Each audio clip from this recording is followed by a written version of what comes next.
અહીંયા અમે જ્યારે આવતા હતા ત્યારે હવે અહીંયા આગળ તમારા ત્યાં આગળ જે પ્રમાણેની ઇન્ડસ્ટ્રીઝ આવી છે, અહીંયા અવર જવર પણ એટલી બધી છે.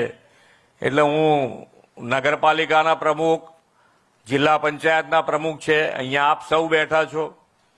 આપણે સ્વચ્છતા ઉપર જે માનનીય નરેન્દ્રભાઈ પણ હજુ પણ ભાર મૂકતા હોય છે, તો આપણે બધાએ પણ આ સ્વચ્છતા ઉપર ભાર મૂકવો જોઈએ. સ્વચ્છતા રોજે રોજ રહેવી જોઈએ, એના માટેનું કાર્ય કરવું જોઈએ. આજે વિરમગામ વિસ્તારને મળી રહેલા વિકાસના કામો, આ વિસ્તારના વિકાસથી વિકસિત ગુજરાત, વિકસિત ભારતની નેમ સાકાર થશે એવા વિશ્વાસ સાથે ઘણા બધા એવા બેઠા છે કે જ્યારે પોલિટિકલ કદાચ મારાથી મોટા નેતા અહીંયા બધા બેઠા છે કે જેની પાસેથી હું શીખ્યો છું. એટલે મને ઓળખવામાં તો એમને બધી માહિતી હશે.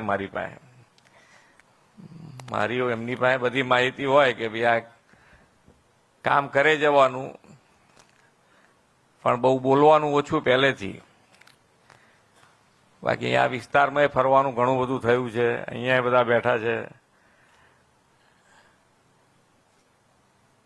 કામ જે પ્રમાણે વિકાસની રાજનીતિ શરૂ થઈ અને વિકાસની રાજનીતિથી આપણને બધાને દરેક ઇલેક્શન આવે 2026 તો પ્રથમ દિવસ અને મુખ્યમંત્રીના ઉપસ્થિતિમાં કરોડો રૂપિયાના કામ શું કહેશો? આજે લગભગ વર્ષના પ્રથમ દિવસે ચોથી વાર માનનીય મુખ્યમંત્રી શ્રી વિરમગામ વિધાનસભામાં આવ્યા અને પ્રથમવાર કોઈ મુખ્યમંત્રી માંડલ પંચાયતમાં આવ્યા હોય અથવા માંડલ તાલુકામાં આવ્યું, પ્રથમવાર આ બનાવ છે. અને આજે લગભગ 500 કરોડના વિકાસ કામોના ભૂમિપૂજન માનનીય મુખ્યમંત્રી શ્રી ભૂપેન્દ્રભાઈ પટેલ સાહેબના હાથે થયા છે.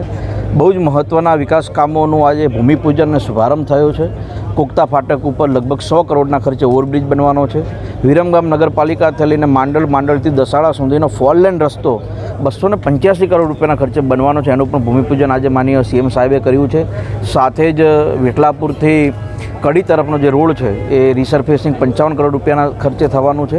અને એની સાથે જ વાયા વિરમગામનો જે ટેગ છે, આજે વાયા વિરમગામની સાથે સાથે વિકસિત અને વિરાસતની ભૂમિ એવું વિરમગામ આજે એક નવા પરિકલ્પો સાથે આગળ વધે છે. ને એટલા માટે લગભગ વિરમગામની અંદર 5 કરોડના ખર્ચે જે પીડબ્લ્યુડીની ઓફિસ છે મુખ્ય 4 રસ્તા ઉપર તિરંગા સર્કલ, ત્યાં 5 કરોડના ખર્ચે સર્કિટ હાઉસ પણ બનવાનો છે. જેના કારણે જ્યારે સફેદ રણોત્સવ હોય તો એ જતા લોકો માટે એક મહત્ત્વનું સ્થાન પણ બનશે, લોકોને વિશ્રામની એક જગ્યા પણ બનશે અને દેત્રોજના લોકો માટે એક નવી સબ રજિસ્ટ્રાર ઓફિસ પણ ત્યાં બનાવવાનું એક આજે ભૂમિપૂજન થયું છે. એવી રીતે અનેક વિકાસના કામો માનનીય મુખ્યમંત્રી સાહેબના હાથે આજે ભૂમિપૂજન થયા છે. માંડલ અને વિરમગામ ખાતે જે ગંદકી બાબતે પદાધિકારીઓને જે ટકોર કરવામાં આવી છે આ બાબતે શું કહેશો? તો સ્વાભાવિક છે કે દેશના પ્રધાનમંત્રી માનનીય નરેન્દ્રભાઈ મોદી સાહેબનો એવો અભિગમ છે કે કોઈ પણ ભોગે સ્વચ્છતા ઉપર ધ્યાન આપવામાં આવે.